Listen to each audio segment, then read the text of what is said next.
بسم اللہ الرحمن الرحیم باللہ من الشیطان الرجیم بسم اللہ الرحمن الرحیم صلی اللہ علی رسولہ الکریم السلام علیکم ورحمۃ اللہ وبرکاتہ۔ طلاب کرام عزیز کیسے ہیں؟ امید کرتے ہیں خیر و عافیت سے ہوں گے۔ بدایت المعارف جزء رابع کا سبق نمبر 44 شروع کر رہے ہیں، جس میں عنوان قرار دیا گیا کتاب کی عبارت سادسہا ان المعجزۃ یجب سے لے کر عقیدتنا فی عصمت الانبیاء تک۔ عزیز آج کے درس میں جو نکات محور گفتگو قرار ہوں گے وہ یہ ہے: نمبر 1، معجزہ لوگوں کے درمیان اس طرح ظاہر ہو، عیاں ہو کہ لوگ اس سے عاجز آ جائیں۔ نمبر 2، قرآن کا اعجاز فصاحت و بلاغت میں منحصر نہیں ہے، بلکہ قرآن کے اور بھی جوانب ہیں جن میں قرآن کا اعجاز پایا جاتا ہے۔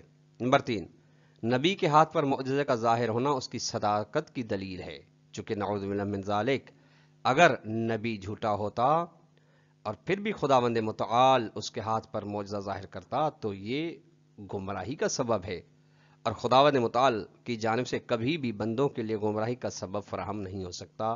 آئیے عبارت کو ملاحظہ فرمائیں۔ سادسہا، معجزہ انبیاء کے بارے میں چھٹی بحث یہ ہے کہ ان المعجزۃ یجب ان تکون ظاہرۃ الاعجاز بین الناس، ضروری ہے کہ معجزہ ظاہر ہو، عیاں ہو لوگوں کے درمیان، مخفی نہ ہو۔ علی وجہ ظاہرۃ الاعجاز کے ساتھ تعلق ہے، اس طرح عیاں ہو معجزہ کہ یعجز عنہا جمیع الناس، کہ اس معجزے کے لانے سے لوگ عاجز آ جائیں۔ ما اقتران المعجزت بالدعوی النبوت والتحدی، یہ دو گویا کی شرائط ہیں۔ اس کے ساتھ ساتھ شرط یہ ہے کہ معجزہ متصل ہو دعوی نبوت کے ساتھ، یعنی پہلے دعوی نبوت ہو، بعد میں معجزہ دکھایا جائے، اور پھر تحدی ہو، یعنی دھمکی ہو، اور ان کو کہا جائے کہ اس جیسا لے کر دکھاؤ، اس جیسا کام کر کے دکھاؤ۔ یہ پھر معجزہ دکھانے کے بعد ہوتی ہے تحدی۔ لتکون دلیلا علی مدعا ہو، تاکہ معجزہ دلیل بن سکے مدعی نبی پر، جو کہ مدعی نبی وہی نبوت ہے۔ وہذا ظاہر لا کلام فی، یہاں تک فرماتے ہیں کہ اس بات کے واضح ہونے میں کوئی بھی اشکال نہیں ہے، کوئی بھی اختلاف نہیں ہے۔ ولیکن الکلام فی دعوی المصنف، لیکن اشکال مصنف کے دعوی میں تھا، جو مصنف نے بات کی ہے، سو قال، جب کہ فرمایا مصنف نے، وَلِأَجْلِ هَذَا، اس وجہ سے وجدنا ان معجزۃ کل نبی تناسب ما یشتہر فی عصرہ من العلوم والفنون الخاطرہ، کہ مصنف کی یہ عبارت کہ ہم نے اسی وجہ سے ہم دیکھتے ہیں کہ ہر نبی کا معجزہ مناسبت رکھتا ہے اسی چیز کے ساتھ جو اس کے زمانے میں مشہور ہے، چاہے وہ علوم ہو یا فنون ہو یا جو دیگر اشیاء ہوں ان کے ساتھ۔ یہ اس میں کا اشکال ہے۔ اشکال یہ فَإِنَّ فِيهِ، یعنی اس کلام مصنف میں اشکال ہے۔ اولا پہلا اشکال یہ کہ مصنف نے فرمایا کہ ہر معجزہ نبی مناسبت رکھتا ہے اس فن یا علم کے ساتھ جس کو اس زمانے میں شہرت حاصل ہوتی ہے۔ پہلا اشکال یہ کہ اِنَّا لَا نَعْلَمُ بِوُجُودِ الْمُعْجِزَاتِ لِكُلِّ نَبِيٍّ، ہمیں پتہ نہیں کہ ہر نبی کے لیے معجزہ ہونا چاہیے۔ یعنی اس مصنف کی عبارت سے معلوم ہو رہا ہے کہ ہر نبی کے لیے معجزہ ہونا ضروری ہے۔ جب اشکال یہ ہے کہ یہ کہاں سے ثابت ہے کہ معیار شناخت نبی فقط معجزہ ہے، کہ ہر نبی کے لیے معجزہ ہونا چاہیے؟ یہ پتہ نہیں کیوں، لاحتمال ان یکون التعریف فی بعض الانبیاء، چونکہ ممکن ہے بعض انبیاء کے بارے میں تعارف جو ہے ان کی شناخت ہے خوشخبری کے دینے کے ذریعے سے ہو، او تنسیح سے یا تصریح کے ذریعے سے کا معرف تھا، جس طرح کہ آپ جان کر ہے جواز الاکتفاء بہما، یعنی معجزے سے ہٹ کے بہما یعنی بشارت اور تنسیح سے نبی پر بھی اکتفا کرنا جائز ہے، یعنی ان کے ذریعے سے بھی شناخت نبی ہو سکتی ہے۔ معجزہ ایک سبب ہے، جبکہ مصنف مرحوم مظفر نے منحصر کر دیا کہ ہر نبی کے لیے معجزہ کا ہونا ضروری ہے۔ لا یقالو، یہ گویا کہ اشکال. یہ نہیں کہا جا سکتا کہ ان مقتضا قولہ تعالی لقد ارسلنا رسلنا بالبینات، کہ بے شک ہم نے رسولوں کو بینات کے ساتھ بھیجا. حدید کی آیت نمبر 25 ہے.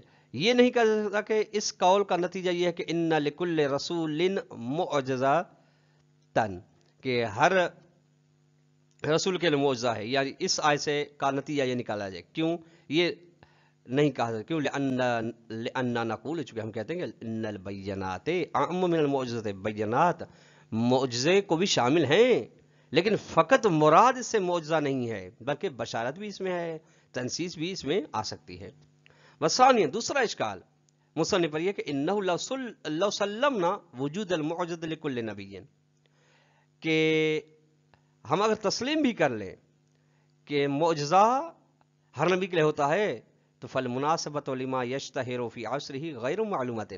یہ جو پھر بعد میں کہا کہ مصنف نے کہ ہر نبی کا معجزہ اس کے زمانے میں جو موجود علم و فن ہے اس کے ساتھ مطابقت رکھتا ہے، یہ مناسبت اس چیز کے ساتھ جو مشہور ہے نبی کے زمانے میں، یہ مناسبت واضح نہیں ہے.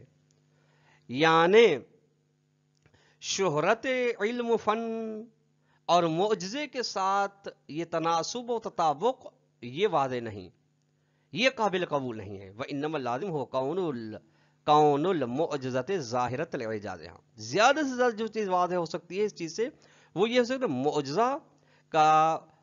معجزہ واضح ہو، اس کا معجزے کا اعجاز یعنی لوگوں کو عاجز کر دینا عیاں ہو، مخفی نہ ہو، یہ معلوم ہو سکتا ہے اور معلوم ہے.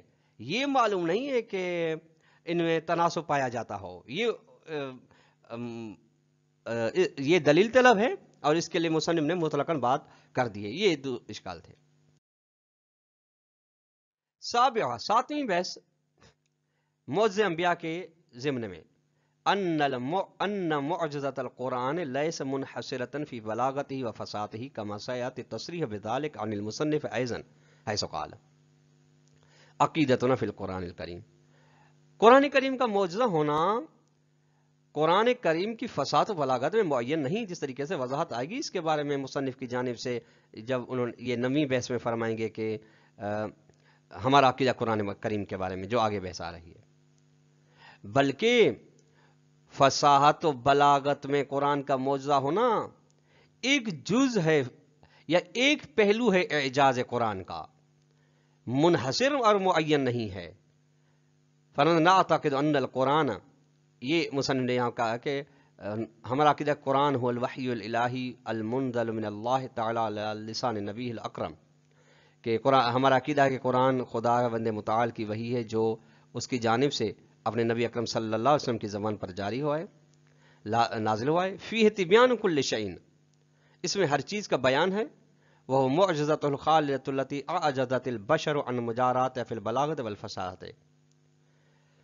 قرآن مجید جاویدانی ایک معجزہ ہے کہ اس کی فصاحت و بلاغت ایسی ہے کہ اس جیسی فصاحت و بلاغت کے لانے سے تمام انسان عاجز ہیں. وفیما احتوا من حقائق و معارف عالیت لا یعتریہ تبدیل و تغییر و تحریف. یہ ایک طلاب کرام، یہ بھی ایک اعجاز کا پہلو ہے. اور قرآن مجید میں ایسے حقائق پائے جاتے ہیں، ایسے معارف پائے جاتے ہیں جن میں تغیر و تبدل اور تحریف نہیں ہو سکتی، یعنی تغیر و تبدل کی رسائی ان تک نہیں ہے. فلعل الاکتفاء بہما فی المقام، شاید مصنف نے ان دو چیزوں پر اکتفا کیا ہو اس مقام پر. لکونہ فی مقام بیان المعجزۃ المناسبت، چونکہ مصنف اس مقام میں ہے کہ اس معجزے کو بیان کرے جو مشہور ہے نبی کے زمانے میں، من العلوم والفنون، علم و فن. یعنی اگر فصاحت و بلاغت کا مصنف نے نام لیا اس لیے چونکہ فصاحت و بلاغت کا اس قرآن کے زمانے میں عروج تھا، فلا تغفل، اس سے غافل نہیں ہونا. سامن ہو آٹھویں بحث، ان الدلیل علی لزوم اقامت المعجزے و تعریف النبی و رسول وہ دلیل علی لزوم ارسال رسول. فرماتے ہیں کہ معجزہ قائم کرنے کے ضروری ہونے پر، شناخت نبی اور رسول کے ضروری ہونے پر دلیل وہی دلیل ہے جو ارسال رسول بعثت انبیاء کے اوپر دلیل ہے.